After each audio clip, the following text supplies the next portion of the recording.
प्रहलाद जो हैं वो एक ऐसे कुल में उनका जन्म हुआ जो सारी चीजें वहां विपरीत है। जिन लोगों के पास बहुत सारे रीजंस होते हैं बताने को कि मैं कैसे ये चीज हासिल कर सकता हूँ, मेरा एनवायरनमेंट ऐसा नहीं है, मेरी फैमिली ऐसी नहीं है, मेरा बैकग्राउंड ऐसा नहीं है, मेरे माता पिता ऐसे नहीं है, चाहे वो किसी भी फील्ड में हो। कोई इसलिए पीछे बैक ऑफ हो गया डॉक्टर बनने से क्योंकि उसने ऐसा कहा कि मेरे पूरे कुनवे में कोई डॉक्टर नहीं है। कोई इसीलिए पीछे हट गया एक अच्छा एक्टर बनने से कि मेरे माता पिता एक्टर नहीं है। ये उन सब लोगों के लिए एक प्रमाण है Prahlad. Not even a single person, दूर दूर तक देखने वाला कोई एक आध्यात्मिक व्यक्ति नहीं था प्रहलाद की लाइफ में। और वो बालक जब जन्मा, अब उसके पीछे आध्यात्मिक रीजन ये था कि जब वो अपने माँ के गर्भ में थे तो श्री नारद जी महाराज ने उनकी माँ को आकर के भगवत संवाद सुनाए, भागवत सुनाई। और ऐसा आध्यात्मिक भाव कहता है कि जब माँ गर्भवती हो उस समय के जो उसकी क्रियाएं होती हैं, उसके विचार होते हैं, वो बच्चे में आते हैं। ना कि जन्म लेने के बाद जो बच्चे को सिखाया गया वो बहुत कम रह पाता है। मेनली माँ के गर्भ में जब बालक था उस समय माँ जैसी थी, जो सोचती थी, जो खाती थी, जो करती थी, उसका बहुत बड़ा प्रभाव होता है उसके बालक की मस्तिष्क और बुद्धि पर। आपने देखा होगा बच्चे बचपन में खूब दादा दादी के पास रहते हैं, हनुमान चालीसा याद कर लेते हैं, उनको मंदिर ही जाना अच्छा लगता है कि दादाजी मंदिर जा रहे हैं मैं साथ।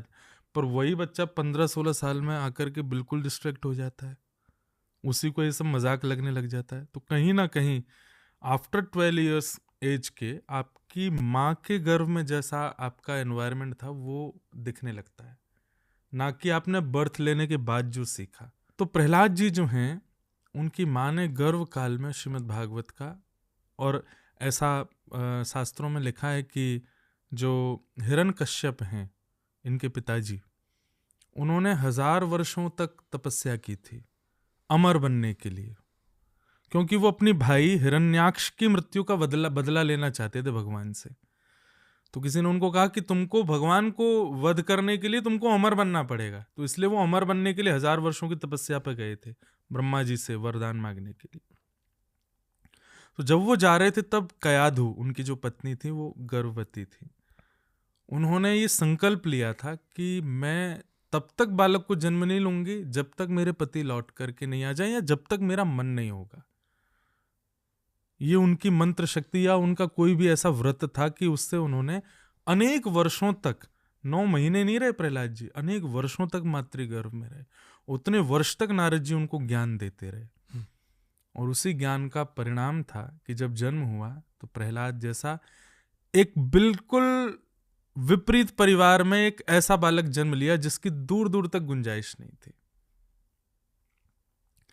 मैं एक बात कहता हूं कि जिस फ्लो में नदी है उस फ्लो में आप नाव में पतवार लेकर के बैठ गए और आपने 2-4 चाबुक वो पतवार चला दी और नाव चल गई और आप कहो देखो मुझे नाव चलानी आ गई, आप नाविक नहीं हो। आप नाविक तब माने जाओगे जब आप विपरीत दिशा में चलाओ, उल्टी धार में चला के दिखाओ, उल्टी धार में क्रॉस करके दिखाओ। तो प्रहलाद वो थे, या प्रहलाद जैसी जो भी सिचुएशन फेस करते हैं आजकल के बच्चे कि उनके लिए बिल्कुल विपरीत है सब कुछ। अब वो कैसे हासिल करें अपने एम को? This is the time. अगर आपने ऐसे कर लिया तो शायद माँ डॉक्टर, पिता डॉक्टर, भाई डॉक्टर, बहन डॉक्टर, सब डॉक्टर, और तुम भी डॉक्टर बन गए, कोई बड़ी बात नहीं है। पर कोई डॉक्टर नहीं था, फिर तुम डॉक्टर निकले, तो मे भी हो सकता है इंटरव्यू के लिए न्यूज़ वाले भी आ जाएं, भाई ऐसे परिवार में बालक जन्मा और डॉक्टर बन गया।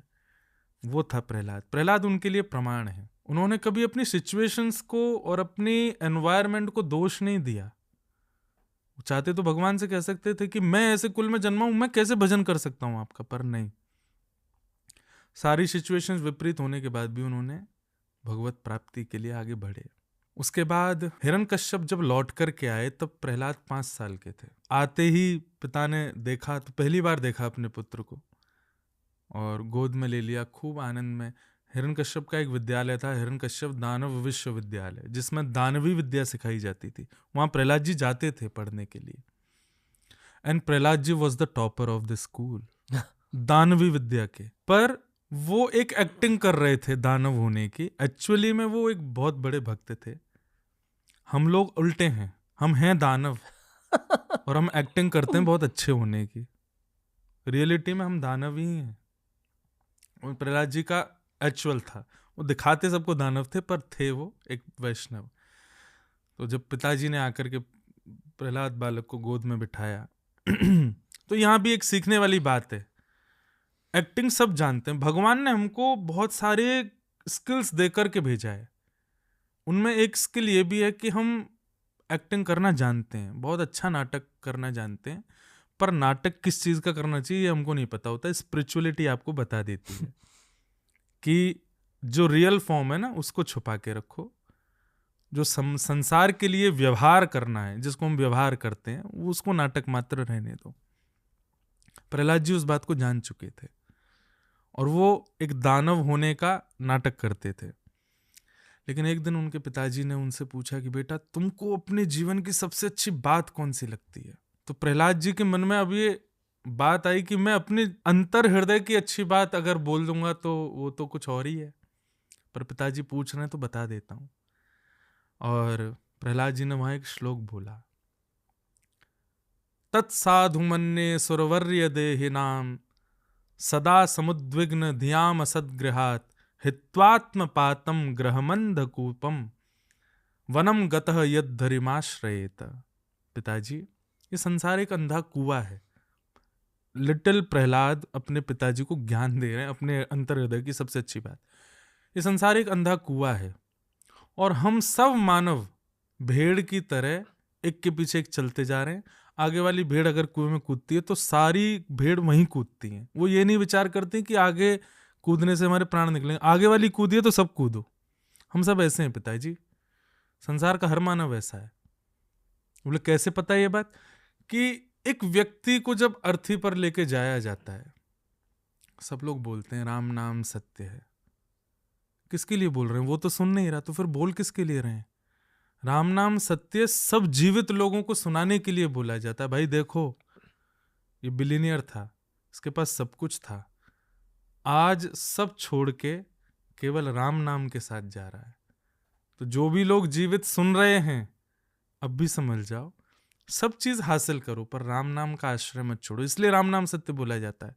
जो राम नाम सत्य बोलते हैं वह भी शमशान से वापस आने के बाद वो भी उसी चीज में लग जाते हैं जिस चीज में वो मरने वाला व्यक्ति पहले से था। हम सब भेड़ चाल चल रहे हैं। इसलिए समय सही आ जाए, स्पिरिचुअलिटी लाइफ में आ जाए तो वनम गतः यद्धरिमाश्रयेत, धीरे धीरे संसार से थोड़ा सा डिटैचमेंट होना प्रारंभ कर दीजिए। अपने लिए और अपने आप को बनाने वाले उस परमात्मा को समझने का प्रयास कीजिए। ये बात सुनते ही हिरण्यकश्यप क्रोध में भर गए और उठा करके पटक दिया दूर प्रहलाद को और अपने सब सैनिकों से कहा कि इसको मार दो, मैं इसको जीवित नहीं देखना चाहता। पर उनका फेथ, उनका विश्वास इतना, ये बहुत बड़ी बात है कि जन्मदाता पिता आपको इस प्रकार से कह दे कि इसको मार दो। हमारे पिताजी हमसे नाराज होकर पागल कह दें, गधा कह दें, तो हमको बुरा लग जाता है कि ये कैसे कह सकते हैं, मैं इनका बेटा नहीं हूं क्या? पर छोटा सा प्रहलाद, उनके पिता उनके मुंह के सामने बोल रहे हैं कि इसको मारो, मैं इसको जीवित नहीं देखना चाहता क्योंकि मेरे शत्रु हरि का भजन करता है। आजकल के बच्चे होते टूट जाते, पर प्रहलाद नहीं टूटे, और ना टूटे और ना ही उन्होंने पिता को दोष बुद्धि से देखा। अपना भजन कायम रखा, अपना विश्वास ठाकुर जी के प्रति अटल रखा। हर प्रकार का प्रयास किया प्रहलाद जी को मारने का, पहाड़ से फेंक दिया, विषैले सर्पों के बीच में डाल दिया, मतलब लाइफ की हर वो सिचुएशंस उनको दे दी जो एक पूरी लाइफ में मिलनी चाहिए थी, वो उनको 5-6 साल की उम्र में मिलने लग गई। उनका हर दिन ये होता था कि मैं रात को सो रहा हूं तो सुबह जीवित बचूंगा कि नहीं, सुबह जीवित उठ गया तो रात्रि देख पाऊंगा कि नहीं, मेरा वध हर तरीके से करने का प्रयास सब कर रहे हैं। पर विश्वास ठाकुर जी के प्रति ऐसा था, हर सिचुएशन में वो कैसे भी बच जाते थे। तो ये बात यहाँ सीखने की कि भरोसा, विश्वास, फेथ, बिलीव, ये बहुत बड़ी एक पावर है मानव के पास। हमें लगता है कि हमारे अंदर विश्वास है पर वो कांस्टेंट नहीं होता, कांस्टेंट विश्वास का मतलब ये है कि चाहे जो हो जाए आपका फेथ डगमगाए नहीं।